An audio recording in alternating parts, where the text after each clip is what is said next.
오늘 조선 궁중비사는 어우동통처럼 죽더라도 우명은 못 참는다. 덕성군 아내와 조카의 간통 이야기입니다.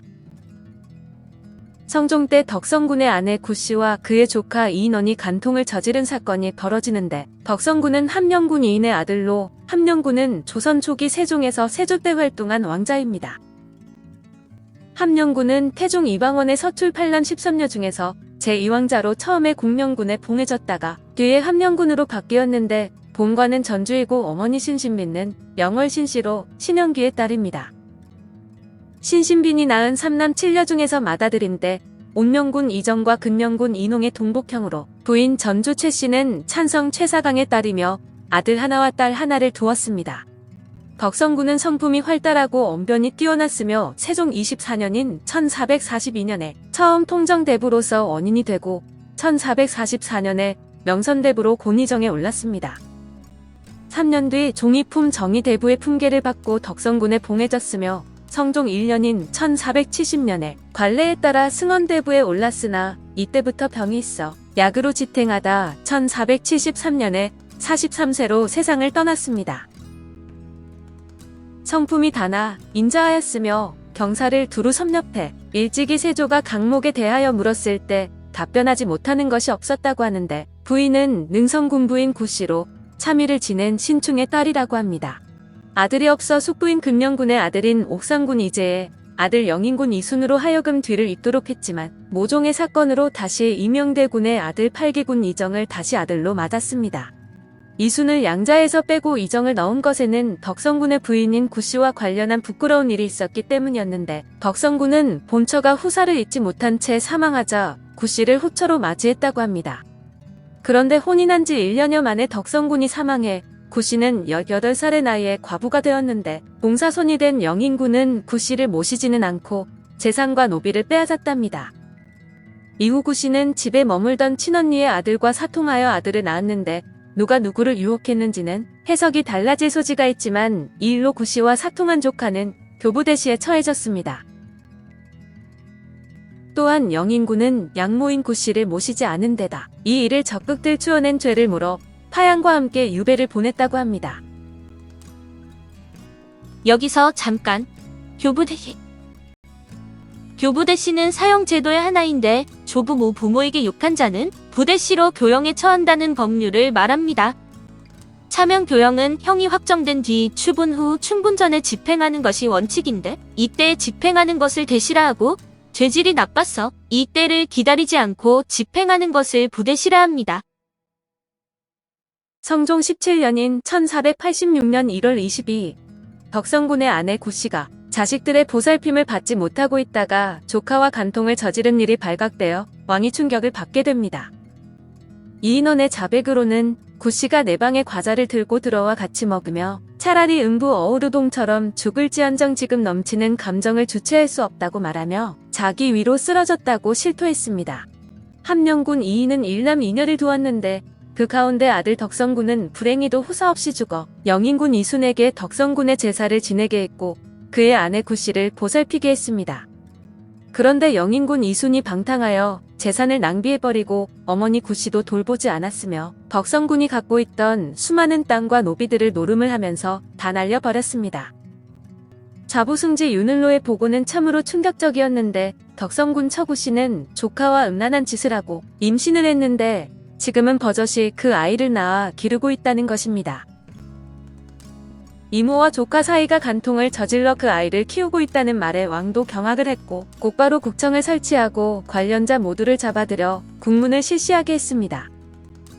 재미있는 것은 실록은 두 사람이 다르게 진술한 내용을 그대로 실었다는 것인데, 우선 조카와 간통한 혐의를 받고 있던 구씨의 진술을 보면 이랬습니다. 처조카 이인원이 일찍이 우리 집에 기거했습니다. 그런데 하루는 새벽에 몸종이 밖을 나간 틈을 타 누군가 갑자기 들어와 누워있는 내 몸을 가지려고 옷고름을 풀어 헤쳤습니다. 눈을 뜨고 자세히 보니 조카였습니다. 깜짝 놀라 조카 이인원에게 친족간에 이러면 안 된다고 타일렀는데, 이인원이 옷으로 내 얼굴을 가리고 드디어 간음을 했습니다.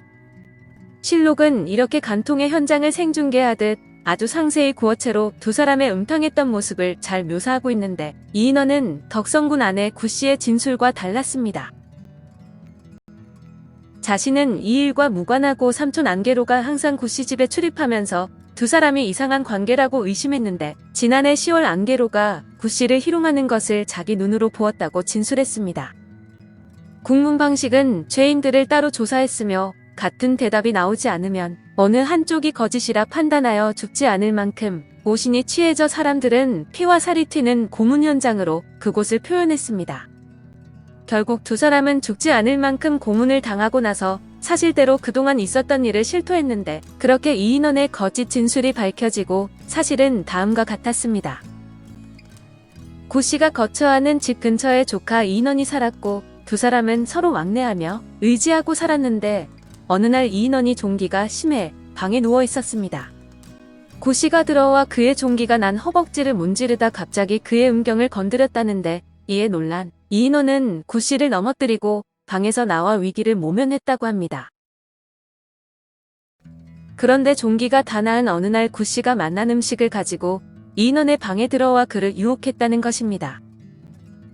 그녀는 차라리 음부 어우루동처럼 죽는 한이 있어도 지금 품은 이 uk정을 참지 못하겠다고 말하며 이인원의 몸을 덮친 것으로 그렇게 시작된 두 사람의 음행은 종들의 눈을 피해 매일 계속되었습니다.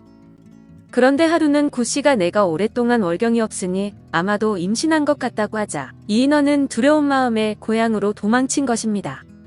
구 씨는 혼자 아이를 낳아 키웠고 마을 사람들은 그 아이가 누구의 아이인지 궁금해 여기저기 이상한 소문들이 났던 것입니다. 그런데 수양어미의 재산에만 관심이 있었지 부모 봉양을 하지 않던 영인군 이수는 아이를 억지로 빼앗아 친부 이재에게 맡기고 곧바로 이 사실을 의금부에 고발한 것입니다.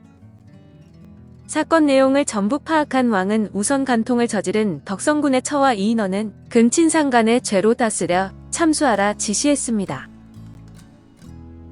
다음은 양부모의 재산을 탐내고 부모를 모시지 않고 노름에 빠졌던 영인군 이순에 대한 처벌을 어떻게 할지를 놓고 토론이 한창이었습니다.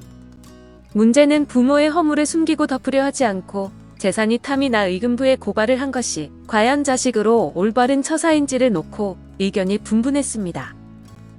한편에서는 효가 중요하고 그 다음이 의라고 생각해서 부모를 봉양하지 않고 자식으로 도리를 다하지 않은 죄, 부모를 고발한 폐륜범죄로 사형을 처해야 한다는 주장이 있었습니다. 그러나 다른 한편에서는 아무리 부모지만 근친상간이라 폐륜의 범죄를 저지른 부모는 효의 대상이 아니라고 주장하는 측도 있었습니다. 왕은 결론을 내렸는데 공자 말씀이 부모의 잘못을 고발하는 것은 정직한 것이 아니다. 을 인용해 이순의 죄는 불효의 죄가 크다고 했습니다. 그러나 왕실의 자손은 사형을 면한다는 조문이 있으니 그를 장형에 처하고 유배를 보내는 것이 옳다고 결론을 내렸습니다. 그렇게 해서 영인군 이수는 부모를 모시지 않은 죄와 부모를 고발한 죄로 장형을 당하고 안음으로 유배를 갔는데 사관은 영인군 이순에 대해 이렇게 적고 있습니다. 그는 평소 노름에 빠져 살았으며 한 곳에 머무르는 법이 없는 역마살이 있던 자로 그 많은 전답을 날리고 수양어미가 음탕한 짓을 저질러 아이를 낳자 그 아이를 빼앗아 관에 고발하였는데 그 이유가 재산 전부를 차지하기 위함이라 사람들의 손가락질을 받았다. 13년이 지났으니 용서를. 그러다 연산군 4년인 1499년 5월 17일 영인군 이순의 아들 영천군 이심이 아버지의 죄가 이미 13년 전에 일어난 일이니 이제 그만 용서를 해달라는 탄원서를 제출했습니다. 이심은 당시 아버지의 죄는 억울한 면이 많다며 빼앗긴 관직을 돌려달라고 왕에게 호소했는데 그는 다음과 같이 자신의 아버지 일을 변명했습니다. 신의 아비는 그날 홍제원으로 손님 전송을 나갔다가 저물어서 돌아왔으므로 덕성군의 처와 조카 이인원의 간통 사실을 알지 못하였는데 의금부에서 추문당할 때 만약 자복하지 아니하면 반드시 형장 아래서 죽이겠다고 협박하여 거짓으로 진술을 강요당했으니 그날 아비의 진술은 상당 부분 사실이 아닙니다. 그리고 벌써 13년이 지났습니다. 무릇 10년이면 강산도 변하고 사람의 마음도 10년이면 변하는데 신의 아비 이순이 설사 죄가 있다 할지라도 시간이 이렇게 흘렀는데 아직도 죄를 방면받지 못하였으니 살펴주소서. 그러나 왕은 아직 그 죄를 없는 일로 하기에는 너무 많은 백성들이 기억하고 있어 죄를 묻어두기에는 아직 이르다고 받아들이지 않았습니다. 또한 이수는 덕성군에게 물려받은 280결의 전지와 600명이나 되는 노비를 모두 탕진하고 양어머니 구씨를 보살피지 않아 굶어 죽을 지경에 이르게 해서 그 죄가 작지 않다며 상소를 받아들이지 않았습니다. 오늘은 어우도동처럼 죽더라도 음욕은 못 참는다. 덕성군 아내와 조카의 간통 이야기를 알아보았는데 다음에는 남자종과 사랑에 빠진 왕실 여자의 최후 이구지와 천래의 사랑에 대해 알아보도록 하겠습니다. 감사합니다.